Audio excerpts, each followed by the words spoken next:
কি নেই কবি, গীতিকার ও চলচ্চিত্র নির্মাতা গুলজারের ঝুলিতে? ৫ বার জাতীয় চলচ্চিত্র পুরস্কার পেয়েছেন। এছাড়াও অস্কার, গ্র্যামি এবং ২২ বার ফিল্মফেয়ার পুরস্কার অর্জন করেছেন। উর্দু সাহিত্যে গুলজার একটি অবিস্মরণীয় নাম।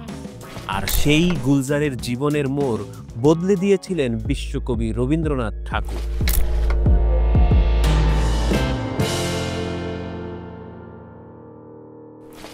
একাধিক সাক্ষাৎকারে গুলজার বলেছেন, দেশভাগের পর শরণার্থীরা ছোট ছোট দোকান করেছিল। একটি দোকানে পত্রিকা ও বই বিক্রি হতো। সপ্তাহে ৪ আনায় সেখান থেকে বই ধারও নেওয়া যেত। গুলজার বই ধার নেওয়া শুরু করলেন। দোকানদার ভাবতেন, এক সপ্তাহে একজন মানুষ কত আর বই পড়বে, কিন্তু গুলজার এক রাতেই একটি বই শেষ করে ফেলতেন। পরদিন আবার দোকানে গিয়ে হাজির। দোকানদার বিরক্ত হয়ে গেলেন, বলেই ফেললেন, ৪ আনায় তোমাকে কত বই দেব আমি? তারপরও একটি বই বের করে গুলজারের হাতে দিয়ে বললেন, এই নাও, এটি নিয়ে যাও, আমার কাছে আর বই নেই।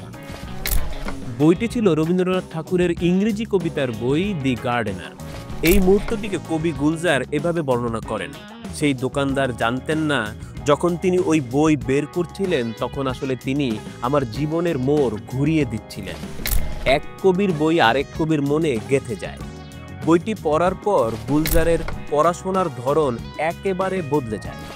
জানান, আজও তিনি রবীন্দ্রনাথকে সমানভাবে ভালোবাসেন। রবীন্দ্রনাথ সম্পর্কে গুলজারের মন্তব্য, তিনি একজন মাস্টার, অনেক বড় কবি। ভারতে আমরা এখনও তাকে চিনতে পারিনি। আরেকটি সূত্র থেকে জানা যায়, গুলজার সেই বইটি আর ফেরত দেননি। পরবর্তীতে তিনি দি গার্ডেনার হিন্দিতে অনুবাদ করেন। হিন্দি সংস্করণের নাম দেন বাগবান। সঙ্গে থাকুন, দেখা হবে, কথা হবে সিনেমা নামার পরের পর্বে।